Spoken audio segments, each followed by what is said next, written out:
Today we are going to study about ocular emergencies. This video is for JNM second year. Ocular emergencies में आते हैं orbital trauma, ocular trauma, acid alkali से ice का splash हो जाना acid alkali का. इसमें glaucoma भी आता है ऑक्यूलर इमरजेंसी में, पर ग्लॉकोमा ऑलरेडी हम पढ़ चुके हैं.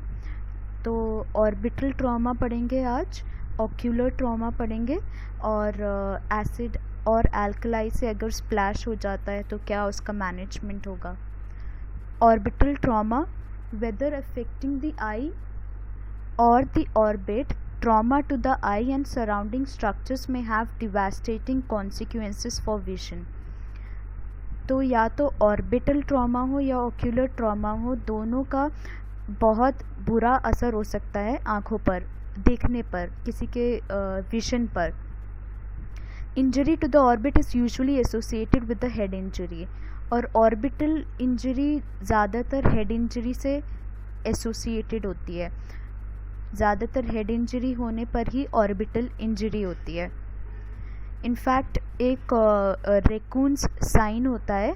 रेकून साइन में जब आँख स्वेलिंग हो जाती हैं आँखों पर और आँखें ब्लैकिश डिस्कलरेशन हो जाता है ऑर्बिट का, पूरे ऑर्बिट का, तो तब हम ये कंसीडर कर सकते हैं कि ये हेड इंजरी भी हो सकता है.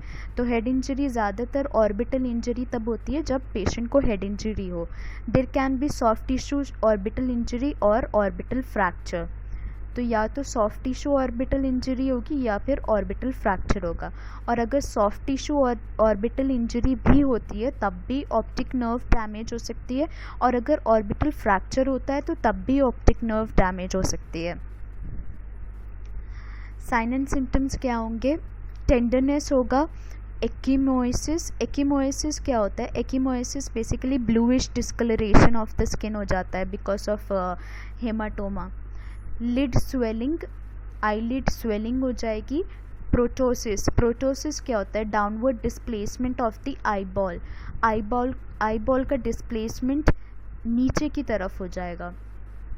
हैमरेज होगा. Closed injuries leading to contusions with subconjunctival hemorrhage, commonly known as black eye. Blood accumulates in the tissue of the conjunctiva. Conjunctiva में ब्लड जमा हो जाएगा जिसको हम सबकंजक्टाइवल हैमरेज भी बोलते हैं, और आईज एकदम ब्लैक कलर की हो जाएगी एंड उसको हम ब्लैक आई भी बोलते हैं. जैसे कि यहाँ पे आप देख सकते हैं कि ये ब्लैक आई है. Management of soft tissue injury. Now what are we going to do if the patient has a soft tissue injury? Management of soft tissue hemorrhage that does not threaten vision is usually conservative and consists of thorough inspection, cleansing and repair of wounds. अगर patient का vision threaten नहीं है, अगर vision का कोई डर नहीं है कि विजन इसमें जाएगा, तो तब हम बस कंजर्वेटिव ट्रीटमेंट करते हैं. कंजर्वेटिव ट्रीटमेंट में हम कोल्ड कॉम्प्रेस का इस्तेमाल करते हैं इन द अर्ली फेज. उसके बाद फिर हम वार्म कंप्रेस का इस्तेमाल करते हैं.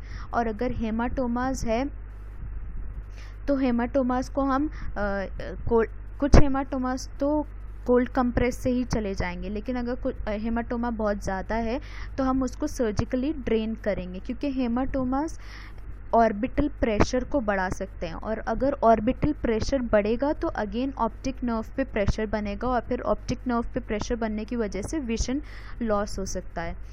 और हम पेशेंट को कॉर्टिकोस्टेरॉइड थेरेपीज भी देते हैं ताकि ऑप्टिक नर्व की स्वेलिंग ना हो. Surgery such as optic nerve decompression may be performed. तो optic nerve decompression हम तब करते हैं अगर optic nerve दब जाए किसी वजह से, जैसे कि फ्रैक्चर की वजह से दब जाती है, या फिर कोई डिस्प्लेसमेंट की वजह से, या फिर प्रेशर की वजह से, ज़्यादा प्रेशर बनने की वजह से, ऑर्बिटल प्रेशर इंक्रीज़ होने की वजह से ऑप्टिक नर्व दब जाती है, तो तब हम ऑप्टिक नर्व डिकम्प्रेशन करते हैं. Orbital fractures. अब ऑर्बिटल फ्रैक्चर्स बहुत सारे क्लासिफिकेशंस है इसके, जैसे कि ब्लो आउट फ्रैक्चर, जाइगोमैटिक और tripod fracture, maxillary, mid facial, orbital apex, orbital roof fracture. तो जो ब्लो आउट फ्रैक्चर होता है वो यूजुअली ब्लो आउट या किसी बहुत ज़्यादा सडन प्रेशर की वजह से ये फ्रैक्चर होता है। सडन प्रेशर जैसे कि किसी ने पेशेंट को मार दिया, आइस पर मार दिया, या फिर बहुत ज़्यादा ऑर्बिटल प्रेशर बढ़ गया, तो उस वजह से जो फ्रैक्चर होगा that is known as the blow out fracture. Blowout fractures result from the compression of the soft tissues. जब जो सॉफ्ट टिश्यूज़ होते हैं उनमें कंप्रेशन हो and the sudden increase in orbital pressure, और ऑर्बिटल प्रेशर एकदम से बहुत ज़्यादा बढ़ जाए। when the force is transmitted to the orbital floor, the area of least resistance, और फोर्स एकदम से ऑर्बिटल फ्लोर पे चला जाए, और orbital floor is the area of least resistance. ये ज़्यादा प्रेशर नहीं अपने अंदर ले सकता ऑर्बिटल फ्लोर, तो एकदम से जो फ्रैक्चर हो जाएगा उसको हम बोलते हैं blow out fracture. Orbital roof fracture are dangerous because of the potential complications to the brain, और अगर ऑर्बिटल रूफ फ्रैक्चर होता है तो ब्रेन में कुछ कॉम्प्लिकेशंस हो सकते हैं। यहाँ आप देख सकते हैं this is the orbital roof. ये ऑर्बिटल रूफ है जो फ्रंटल बोन से हमारा बन रहा है। फ्रंटल बोन हमारी ऑर्बिटल रूफ बना रही है, और यहाँ पे अगर ऑब्वियसली कोई भी फ्रैक्चर होगा तो वो ब्रेन में कॉम्प्लिकेशंस कर सकता है। और ये ऑर्बिटल फ्लोर है, यहाँ ये वाला जो पार्ट होता है ऑर्बिटल फ्लोर, ये ज़्यादा रेसिस्टेंस नहीं ले सकता, ज़्यादा प्रेशर नहीं ले सकता, तो इसमें बहुत जल्दी फ्रैक्चर हो जाता है। तो अगर किसी प्रेशर की वजह से फ्रैक्चर हो रहा है तो उसको हम ब्लो आउट फ्रैक्चर बोलते हैं। फिर ये मीडियल ऑर्बिटल वॉल है। मीडियल ऑर्बिटल वॉल वो होती है जो नाक के पास होती है, जो मिड लाइन के पास जो वॉल होगी वो मीडियल ऑर्बिटल वॉल है। लैटरल ऑर्बिटल वॉल वो होगी जो कान के पास होती है, जो मिड लाइन से दूर होती है। जो मिड लाइन से दूर होगी वो लैटरल ऑर्बिटल वॉल होगी। और एपेक्स रीजन, जो अंदर का रीजन है सॉकेट में, जो हमारा जो आई सॉकेट है उसके अंदर का जो रीजन होता है उसको हम बोलते हैं अपेक्स रीजन। तो अलग अलग तरीके के फ्रैक्चर्स होते हैं। अगर यहाँ पे फ्रैक्चर है तो ऑर्बिटल रूफ, यहाँ पे है तो ऑर्बिटल फ्लोर, यहाँ पे तो मीडियल ऑर्बिटल वॉल, यहाँ पे है तो लैटरल ऑर्बिटल वॉल, और अगर इधर है तो एपेक्स रीजन फ्रैक्चर। अब यहाँ पे आप देख सकते हो this is supra orbital rim fracture. Rim fracture का मतलब होता है कि जो रिम में होता है, रिम मतलब जो एंड्स में होता है, एंड में, तो ये एक रिम है, ये हमारी ऑर्बिट की रिम है, तो ये रिम फ्रैक्चर है, रिम में है। जाइगोमैटिक फ्रैक्चर जैसे वहाँ पे था, जाइगोमैटिक बोन में अगर फ्रैक्चर होता है, जाइगोमैटिक बोन कौन सी होती है, जो हमारी चीक बोन होती है उसको हम बोलते हैं जाइगोमैटिक बोन, जो चीक्स की बोन होती है। अगर जाइगोमैटिक बोन में फ्रैक्चर है तो जाइगोमैटिक फ्रैक्चर। अगर मैक्सिलरी बोन में फ्रैक्चर है तो मैक्सिलरी फ्रैक्चर। और अगर ये हमारा हो गया मैक्सिलरी साइनस फ्रैक्चर। और अगर मैंडिबल में फ्रैक्चर है तो मैंडिबल फ्रैक्चर। तो उसी तरीके से ये अलग अलग तरीके के फ्रैक्चर्स होते हैं, ऑर्बिटल फ्रैक्चर्स। अब एक और पर हमने पढ़ा था mid facial fracture. Mid facial fracture 3 तरीके के होते हैं, ये टाइप 1, टाइप 2, टाइप 3 है। टाइप 2 और टाइप 3 में आइस की ऑर्बिट भी अफेक्टेड है। आप देख सकते हो यहाँ पर है ये फ्रैक्चर, और ये यहाँ पे है ये फ्रैक्चर। तो आइस की ऑर्बिट भी मिड फेशियल फ्रैक्चर्स में कभी कभी अफेक्टेड होती है। मैनेजमेंट ऑफ ऑर्बिटल फ्रैक्चर्स, तो हमें क्या करना चाहिए अगर पेशेंट को ऑर्बिटल फ्रैक्चर है तो patient should avoid blowing their nose and performing Valsalva maneuver to limit intraorbital emphysema। तो इंट्रा ऑर्बिटल प्रेशर ना बढ़े, इंट्रा ऑर्बिटल ब्लीडिंग ज़्यादा ना हो, तो पेशेंट को अवॉइड करना है कि वो अपनी नोज़ को ब्लो ना करें और वैल्सल्वा मैन्यूवर ना करें। वैल्सल्वा मैन्यूवर हम ये एक तरीके की रेस्पिरेटरी एक्सरसाइज है, आपने रेस्पिरेटरी सिस्टम में भी पढ़ा होगा। ये एक्सरसाइज है जो हम करते हैं for better respiratory function. Then oral antibiotic therapy may be considered. Oral antibiotic therapy देंगे in case of orbital fracture, या फिर in case of foreign body, या फिर इन केस ऑफ एसिड और एल्कलाई, इन सारे केसेस में हम ओरल एंटीबायोटिक्स ज़रूर देंगे पेशेंट को, बिकॉज देर आर चांसेस कि अगर फ्रैक्चर हुआ है तो ईजीली इन्फेक्शन हो सकता है, अगेन फॉरेन बॉडी से भी इन्फेक्शन हो सकता है, और एसिड एल्कलाई भी जो हमारी एपिथीलियम है, एपिथीलियम लेयर्स है, उसको वो डिसरप्ट कर सकती है, तो अगेन इन्फेक्शन हो सकता है. तो इन सारे केसेस में हम ओरल एंटीबायोटिक थेरेपी पेशेंट का एकदम से स्टार्ट कर देंगे. Then analgesics and anti emetics में भी रिक्वायर्ड. एनाल्जेसिक्स देंगे पेशेंट को और एंटी एमेटिक्स देंगे. एंटी एमेटिक्स हम इसलिए देते हैं कि मोस्ट ऑफ द टाइम अगर ऑर्बिटल रूफ फ्रैक्चर है तो ब्रेन में कुछ कॉम्प्लिकेशंस हो सकते हैं, पेशेंट को वॉमिटिंग जैसा लग सकता है, तो इसीलिए हम एनाल्जेसिक और एंटी एमेटिक दोनों देते हैं. Then the use of oral steroids. Oral steroid जैसे कि prednisolone 1 gram per KG per day has been advocated to decrease soft tissue oedema. ताकि एडिमा ना हो, ऑप्टिक नर्व स्वेलिंग ना हो, तो हम ओरल स्टेरॉइड्स देते हैं.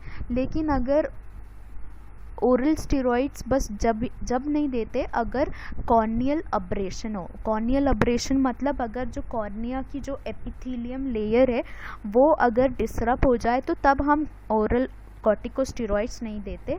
अदरवाइज हम कॉर्टिकोस्टेरॉइड्स दे सकते हैं ताकि स्वेलिंग ना हो. The management of traumatic hyphema. Hyphema का मतलब होता है पुलिंग और collection of blood in the anterior chamber. Anterior chamber में अगर ब्लड का कलेक्शन होने लगेगा तो अगेन ऑप्टिकल प्रेशर बढ़ जाएगा, और ऑप्टिकल प्रेशर बढ़ने से फिर ऑप्टिक नर्व डैमेज होने का डर होता है. तो अगर पूलिंग ऑफ और collection of blood in the anterior chamber है, हाइफीमा है, तो हम पेशेंट को अमाइनो कैप्रोइक एसिड, एक मेडिकेशन है अमाइनो कैप्रोइक एसिड, वो देते हैं. Surgical treatment. The most common indication for surgical intervention are displacement of the bone fragment. अगर bone fragment displace हो जाए, अपनी जगह से हिल जाए, या फिर facial डिसफिगरिंग हो जाए, मतलब जो हमारा फेस है उसका डिसफिगरमेंट हो जाए, सही से फिगर उसका ख़राब हो जाए फेस का, और interference with the normal binocular vision. अगर हम बाइनोकुलर विजन जो पेशेंट का है, जो नॉर्मल विजन है, उसके साथ इंटरफियरेंस होने लगे, या फिर मास्टिकेशन में प्रॉब्लम होने लगे. अगर जाइगोमैटिक फ्रैक्चर है, मास्टिकेशन मतलब चबाने में, जो हम चबाते हैं उसमें जाइगोमैटिक फ्रैक्चर की वजह से प्रॉब्लम होने लगे, तो इन सब प्रॉब्लम्स को ख़त्म करने के लिए ही हम सर्जिकल ट्रीटमेंट करेंगे. Otherwise surgical treatment is not necessary. Then surgery is usually non emergent, और सर्जरी नॉन इमर्जेंट होती है, एकदम से इमरजेंसी सर्जरीज नहीं करते हम. पहले अच्छे से जान लेते हैं कि कहाँ पे प्रॉब्लम है, विजन कैसा है, उसके बाद ही हम ऑर्बिटल फ्रैक्चर्स की सर्जरीज करते हैं. Then ocular trauma. Ocular trauma is the leading cause of blindness among children and young adults, especially male trauma victims. तो ज़्यादातर मेल में ज़्यादा ocular trauma होता है, बिकॉज मेल ही ज़्यादातर वर्कशॉप्स वगैरह में काम करते हैं, जो हैवी वर्क्स होता है, और फैक्ट्रीज़ वगैरह में मेल्स ज़्यादा काम करते हैं, तो वहाँ पर ही ज़्यादा ये ocular trauma के केसेस होते हैं. The types of ocular trauma are chemical burns, foreign object in the eye, splash injuries, penetrating injuries. Causes of ocular trauma. Ocular trauma के causes क्या क्या होंगे? Occupational injuries, जैसे कि कंस्ट्रक्शन इंडस्ट्री. कंस्ट्रक्शन इंडस्ट्री इसमें भी बहुत ज़्यादा इंजरीज होती है. देन स्पोर्ट्स जैसे कि baseball, basketball, racket sports, boxing, इन सब में ऑक्यूलर ट्रॉमा के केसेस ज़्यादा होते हैं. Weapons, air guns, BB guns, assault, assault जैसे कि फिज़िकल असॉल्ट या फिर सेक्सुअल असॉल्ट, इसमें भी हो जाते हैं ऑक्यूलर ट्रॉमा के cases. Then motor vehicle crashes, motor vehicle crashes हो तो तब भी हो जाते हैं। ब्रोकन विंडशील्ड, ब्रोकन विंडशील्ड अगर सामने की कांच टूटकर आँखों पे लग जाए या साइड के ग्लासेस टूट के लग जाए तो तब भी ऑक्यूलर ट्रॉमा होता है। देन एक्सप्लोशंस, एक्सप्लोशंस में जैसे कि कहीं पर एक्सप्लोशन हुआ है और उसके फ्रैगमेंट आकर आँख पे लग गए हैं तो तब भी ऑक्यूलर ट्रॉमा हो सकता है। Assessment and findings, diagnostic finding, तो सबसे ज़्यादा ऑक्यूलर ट्रॉमा में ज़रूरी होता है हिस्ट्री एंड फिज़िकल एग्जामिनेशन। हमें डिटेल हिस्ट्री लेनी होती है पेशेंट की और उसकी प्री इंजरी विजन भी हमें पता करनी होती है, कैसी थी उसकी विजन और अब कैसी है और किस चीज़ से उसको इंजरी हुई है। अगर केमिकल है तो उसका पीएच क्या है, केमिकल एजेंट का कौन सा केमिकल एजेंट है, ये सारी डिटेल हिस्ट्री हमें मालूम करना ज़रूरी है। इसके अलावा pupillary size, shape and light reaction of the pupil, हमें पर्ला चेक करना है। PERRLA is pupil equally reacting to light and accommodation. तो अब पीपल रिएक्ट कर रही है लाइट को या नहीं कर रही है, उसका साइज़ चेंज हो रहा है कि नहीं हो रहा है, उसका शेप क्या है पीपल का, ये सारी चीज़ें हमें चेक करनी है वाइल फिज़िकल एग्जामिनेशन। और उसके बाद ocular mobility, ocular mobility ability of the eyes to move synchronously up down right and left is also assist.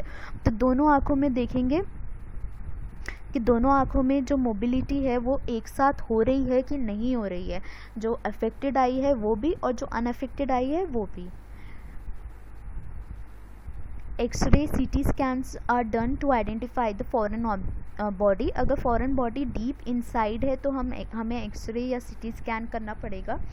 और slit lamp biomicroscopy, slit lamp biomicroscopy से भी हम पता कर सकते हैं अगर कोई फॉरेन बॉडी है, या छोटी से छोटे लीशंस भी हम पता कर सकते हैं स्लिट लैम्प बायोमाइक्रोस्कोपी से।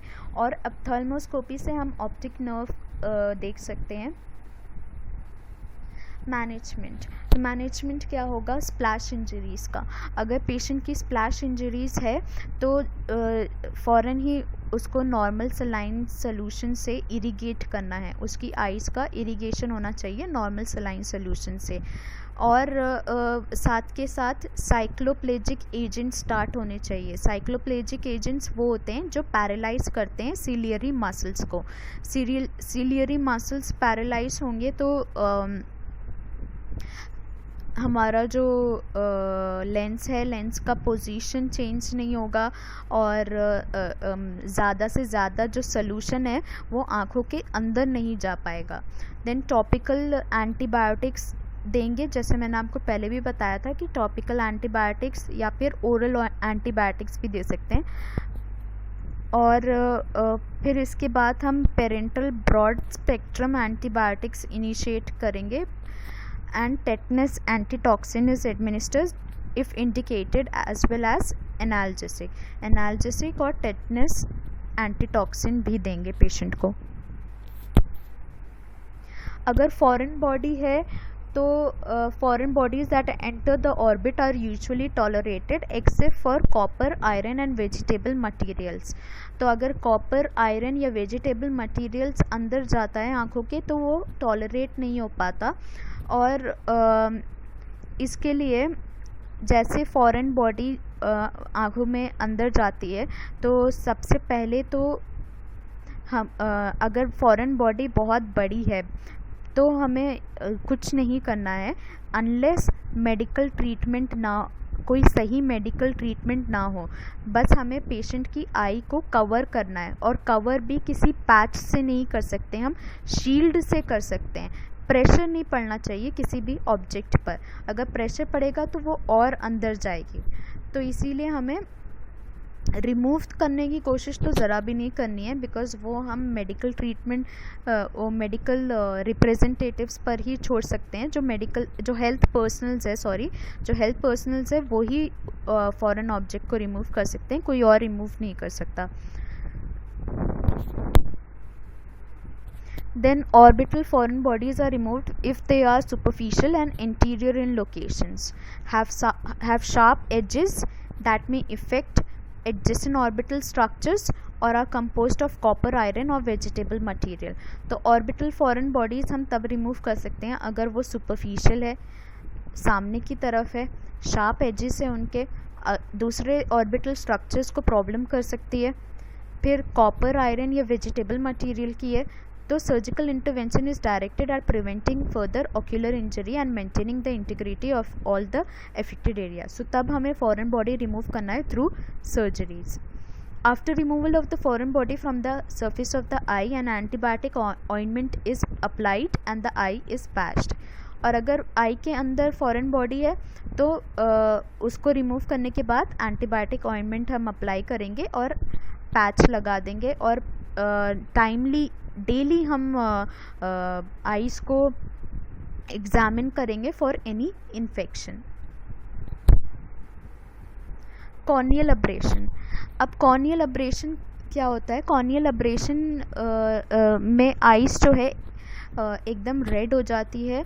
कॉर्निया में कॉर्निया का जो एपिथेलियल लेयर है वो डैमेज हो जाता है, और इससे पेन होता है और फोटोफोबिया होता है पेशेंट्स को, और ये ज़्यादातर कॉन्टैक्ट लेंस के पहनने की वजह से होता है. कॉन्टैक्ट लेंस पहनने या रिमूव करने की वजह से होता है. तो इसमें हम पेशेंट को एंटीबायोटिक ऑइंटमेंट दे सकते हैं और एंड अ प्रेशर पैच लगा सकते हैं ताकि आईलिड्स हिले ना. प्रेशर पैच लगाएंगे इसमें हम पेशेंट को और एंटीबायोटिक ऑइंटमेंट देंगे. और इस केस में हम कॉर्टिकोस्टेरॉइड थेरेपी नहीं देते क्योंकि एपिथेलियल डिफेक्ट है. Penetrating injuries and contusions to eyeballs. अगर पेनिट्रेटिंग इंजरी हो, पेनिट्रेटिंग इंजरी या फिर ब्लंट कंट्यूशन फोर्स हो, it can rupture the eyeball. Penetrating injury हो गया जैसे चाकू से जो इंजरी होती है, that is the penetrating injury. और blunt injury, blunt contusion force, ये हो गया अगर किसी ने मुक्का मारा आँखों पे तो वो ब्लंट इंजरी हो गया. तो ये दो इंजरीज दोनों ही आई बॉल को रप्चर कर सकते हैं. और इसमें जो है एकदम से आई बॉल रप्चर होने के बाद विजन एकदम से लॉस हो सकता है. When the globe, cornea and sclera rupture, rapid decompression or herniation of the orbital contents into the adjacent sinuses can occur.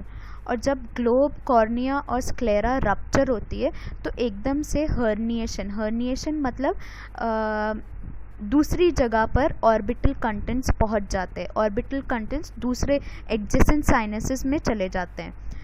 Blunt traumatic injury ज़्यादा खतरनाक होती है देन दी पेनिट्रेटिंग इंजरीज. और ब्लंट ट्रॉमेटिक इंजरी से retinal detachment हो सकता है, intra ocular tissue evolution हो सकता है और हर्निएशन हो सकता है. हर्निएशन बेसिकली मतलब होता है कि डिस्प्लेसमेंट हो जाना, जो आई के स्ट्रक्चर्स हैं उनका डिस्प्लेसमेंट हो जाएगा, दैट इज़ हर्निएशन.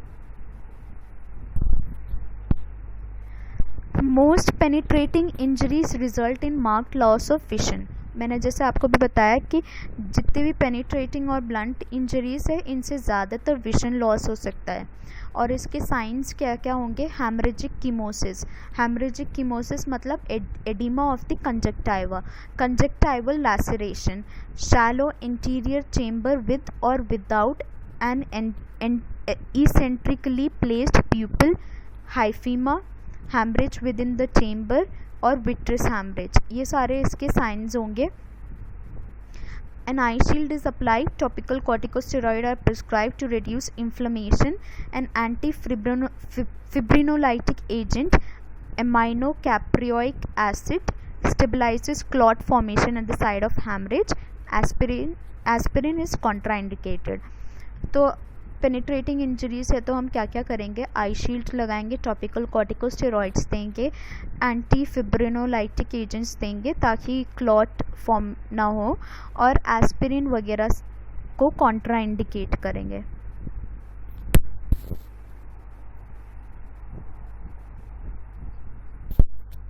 प्राइमरी एन्यूक्लिएशन. एन्यूक्लिएशन हमने इससे पहले भी पढ़ा है. एन्यूक्लिएशन का मतलब होता है complete removal of the eye ball from and the part of the optic nerve. तो अगर इतना फ्रैक्चर ज़्यादा है और या पेनिट्रेटिंग इंजरी बहुत ज़्यादा है कि अब आई वापस से ठीक नहीं हो सकती, विज़न सही से नहीं हो सकता, तो सही यही होता है कि आइज़ को रिमूव कर दिया जाए. और ये कहा जाता है कि enucleation should be perform within 2 weeks of the initial injury. Initial injury के 2 हफ्ते के अंदर अंदर एन्यूक्लिएशन करना है, क्योंकि अगर एन्यूक्लिएशन नहीं करा तो जो अनअफेक्टेड आई है उसमें इन्फ्लेमेशन होने लगेगा and it can result to blindness of the uninjured eye. Ocular burns. तो ऑक्यूलर बर्न्स किस किस से हो सकते हैं? Alkali, acid and other chemically active organic substances such as mace, tear gas cause chemical burns. Alkali burns जैसे कि lye, ammonia results in most severe injury because they penetrate the ocular tissue rapidly and continue to cause damage long after the initial injury is sustained. They also cause an immediate rise in intraocular pressure. Alkali Burns ज़्यादा harmful होते हैं then दी acid Burns. Acid Burns ज़्यादा harmful नहीं होते, ज़्यादा damage नहीं होते acid burn से, बिकॉज एक बार एसिड बर्न होने के बाद वहाँ पे नेक्रोटिक टिश्यूज़ जमा हो जाते हैं और नेक्रोटिक टिश्यूज़ ज़्यादा अंदर एसिड को नहीं जाने देते. और अल्कली बर्न्स अंदर के अंदर जाती रहती है और अंदर जाने के बाद फिर ये एकदम से इंट्राऑक्यूलर प्रेशर को भी बढ़ा देती है, तो इसीलिए ये ज़्यादा हार्मफुल होते हैं. इन treating chemical Burns every minute counts. तो जैसे केमिकल बर्न्स होता है, सबसे पहला हमारा क्या रिएक्शन होना चाहिए या पहला फर्स्ट एड क्या होना चाहिए कि टैप वाटर से इरीगेट करना. We need to irrigate the eye with the tap water on the side before transport of the patient to the emergency department. The corneal surfaces and the conjunctival fornices are immediately and copiously irrigated with normal saline or any neutral solution. और फिर हम normal saline से उसको irrigate करते हैं, local anaesthesia डालते हैं, lid speculum लगाते हैं ताकि आंखें बंद ना हो और ब्लेफरोस्पैज्म ना हो. That is the spasm of the eyelid muscles that result in closure of the eyelid. उसके बाद अगर कोई पर्टिकुलेट मैटर है, कुछ अगर आँखों में है, तो वो हमें कॉटन टिप एप्लीकेटर या जो ईयरबड्स होते हैं उनसे हम निकाल सकते हैं with minimal pressure on the globe. Then irrigation continues until the conjunctival pH normalizes. जैसे conjunctival pH जब तक नॉर्मल नहीं होता, 7.3 से 7.6 के बीच में नहीं होता, तब तक हमें नॉर्मल सलाइन से इरिगेशन करते रहना है. The pH of the corneal surface is checked by pH paper strip in the fornix. तो pH पेपर का जो स्ट्रिप आता है उससे हम pH चेक कर सकते हैं कंजक्टिवा का. Antibiotics are instilled and the eye is patched. और फिर एंटीबायोटिक्स डाल के जैसे पीएच नॉर्मल हो जाए, एंटीबायोटिक्स डालने के बाद आई को पैच कर देना है. The goal of the intermediate treatment is to prevent tissue ulceration and promote re epithelialisation. तो इसके बाद वाला ट्रीटमेंट, सबसे पहला जो ट्रीटमेंट था वो हमारा इमीडिएट ट्रीटमेंट था. इमीडिएट ट्रीटमेंट में हमने इरिगेशन करा. अब इंटरमीडिएट ट्रीटमेंट में अल्सर नहीं बने आँखों में, टिश्यूज़, आँखों के जो टिश्यूज़ है उसमें अल्सर ना बने और री एपिथेलाइजेशन हो. री एपिथेलाइजेशन मतलब जो एपिथेलियम लेयर जो डिसरप्ट हो गई है वो वापस से बन के आ जाए. तो उसके लिए हमें क्या करना है? Intense lubrication using non preserved artificial tears is essential. तो लुब्रिकेट करना है आँखों को, जितना हो सके लुब्रिकेशन ड्रॉप्स आते हैं, उन लुब्रिकेशन ड्रॉप से हमें आँखों को लुब्रिकेट करना है. और re epithelialisation is promoted with patching और therapeutic soft lenses, both of which act to keep the eye quiet by preventing blinking. तो री एपिथेलाइजेशन हमें प्रेशर पैच प्रेशर से पैचेस को लगाना है और आइज़ को ब्लिंक होने से रोकना है, तभी रीएपिथेलाइजेशन होगा। The patient is usually monitored daily for several days. फिर है हमारा long term treatment. Long term treatment में दो चीज़ें करते हैं, restoration of the ocular surface through grafting procedures and surgical restoration of the corneal integrity and optical clarity. तो इसमें हम अगर आँखों का एपिथेलियल लेयर हमारा वापस नहीं आ रहा है सही से, तो हम ग्राफ्टिंग प्रोसीजर्स वगैरह सर्जिकल प्रोसीजर्स अपनाते हैं और उससे हम आँखों को ठीक करने की कोशिश करते हैं। Thermal injury is caused by the exposure to a hot object.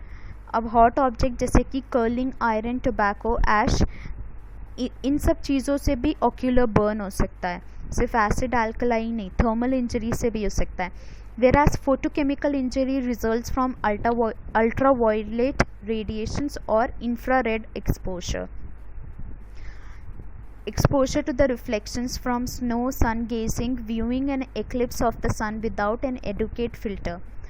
तो सोलार एक्लिप्स के वक्त मना करते हैं कि सूरज की तरफ नहीं देखना है, बिना किसी ग्लासेस के तो एकदम भी नहीं देखना है, और अगर देखे तो उससे भी ये इंजरीज हो सकती है। Antibiotics and a pressure patch for 24 hours constitute the treatment of mild injuries. अगर माइल्ड है इंजरीज तो एंटीबायोटिक्स और प्रेशर पैच लगाकर 24 आवर्स तक रख सकते हैं। स्कैरिंग ऑफ द आईलिड्स में रिक्वायर ऑक्यूलोप्लास्टिक सर्जरी, लेकिन अगर स्कार फॉर्मेशन होने लगे आईलिड्स वगैरह पे, कॉर्नियल स्कारिंग होने लगे, तो फिर हमें सर्जरीज करानी पड़ेगी। हमने पहले भी पढ़ा था कॉर्नियल अल्सर और कॉर्नियल स्कार होता है। अगर कॉर्नियल अल्सर होने लगता है तो फिर हमें कॉर्नियल ट्रांसप्लांट करना पड़ेगा, वो जल्दी से ठीक नहीं हो पाएगा। प्रिवेंशन ऑफ ऑक्यूलर इंजरीज, अगर ऑक्यूलर इंजरीज जो ऑक्यूलर इंजरीज होती है उसको हम प्रिवेंट कैसे कर सकते हैं। Make sure that all spray nozzles are directed away from themselves before pressing down on the handle. तो जितने भी ये स्प्रे नोजल्स है, जैसे कि पेस्टिसाइड स्प्रे नोजल्स, मतलब जहाँ से स्प्रेज निकलते हैं, जो मुंह होता है स्प्रेज का, जैसे कि ये पेस्टिसाइड्स हो गए, जितने भी हार्मफुल केमिकल्स हैं, इनके नोजल्स को अपनी आँखों से दूर रखना है। Read instructions carefully before using cleaning fluids, detergents, ammonia or harsh chemicals and to wash hand thoroughly after use. तो ये जितने भी डिटर्जेंट्स या फ्लूइड्स हम इस्तेमाल करते हैं, हार्पिक हो गया या एमोनिया, जितना भी हम केमिकल्स यूज़ करते हैं क्लीनिंग के लिए, उसको यूज़ करने से पहले उसके इंस्ट्रक्शंस को केयरफुली पढ़ना है और फिर उसके बाद हाथ को अच्छे से धोना है। उसी हाथ को आँखों पे नहीं लगाना है। Use grease shields on frying pans to decrease spattering. अब जब हम कुकिंग करते हैं तो जब हम तेल डालते हैं या छोंक देते हैं तो क्या होता है कि तेल एकदम से उचक के आता है, तो उसके लिए हमें ग्रीस शील्ड्स वगैरह इस्तेमाल करनी है। ग्रीस शील्ड्स बेसिकली हम जो ढक्कन होता है जिसमें हम पका रहे हैं, उसका जो ढक्कन होता है उसी से हम ढक सकते हैं या उससे हम कवर कर सकते हैं ताकि तेल उचक के ना आए। Use opaque goggles to avoid burns from sun lamps. तो सन लैम्प्स हम आजकल इस्तेमाल नहीं करते, लैंटर्न्स वगैरह ये पहले ज़माने में हम इस्तेमाल करते थे, लेकिन अगर इस्तेमाल करते हैं जहाँ पे, तो वहाँ पे हम गॉगल्स वगैरह भी इस्तेमाल करें तो अच्छा है। Protect their eyes from flying fragments, fumes, dust particles, sparks and splashed chemicals by wearing safety glasses. जो केमिकल इंडस्ट्रीज़ वगैरह में काम करते हैं उनके लिए ज़रूरी है कि वो अपनी आइज़ को प्रोटेक्ट करें by wearing safety glasses. Read instructions thoroughly before using tools and chemicals and follow precautions for their use. Pay attention to age and maturity level of a child when selecting toys and games to avoid projectile toys such as darts and pellet guns. Pellet guns ये बहुत common है मेरे भाई के पास भी थी जब वो छोटा था। तो इसमें जो गन्स में जो बुलेट होती है वो बहुत छोटी होती है, एकदम पेलेट की तरह। बहुत ही छोटी बॉल्स होती है और ये बहुत ज़ोर से भी लगती है। और इसका ये भी खतरा है कि ये इतनी स्पीड में जाके लगती है कि ये कभी कभी आँखों पे भी लग जाती है। तो ये सारी चीज़ें हमें अवॉइड करनी है। Supervise children when they are playing with toys और games that can be dangerous. Teach children the correct way to handle potentially dangerous items such as scissors and pencils। तो बहुत सारे केसेस ऐसे होते हैं कि पेंसिल आँखों में लग जाती है बच्चों के, सीजर्स लग जाती है जब वो क्लासरूम में खेलते रहते हैं। तो ये सारी चीज़ों में हमें बच्चों को भी बता के रखना है कि ये डेंजरस है, इससे ना खेले। Avoid letting anyone stand at the side of और in front of a moving lawn mower. Lawn mower क्या होता है, जब जो गार्डन में जो ग्रासेस जब बढ़ जाती है तो हम उसको काटने के लिए जो मशीन का इस्तेमाल करते हैं उसको हम बोलते हैं लॉन मोवर। तो लॉन मोवर के साइड में या उसके सामने नहीं खड़े होना चाहिए, क्योंकि एकदम से जो ग्रासेस या जो भी कट रहा है वो आँखों में आके लग सकता है। Pickup rocks and stones before going over them with the lawn mower. और लॉन मोवर यूज़ करने से पहले जितने भी स्टोन्स है, रॉक्स हैं, उनको हटा देना चाहिए। Direct pesticide spray can nozzle away from the face. Avoid low hanging branches. Wear protective safety glasses specially for sports such as racquetball, squash, tennis and baseball and basketball। जितने भी sports है उनमें helmet, protective caps, protective glasses, ये सारी चीज़ें पहननी चाहिए। Wear eye glasses और सेफ्टी गॉगल्स।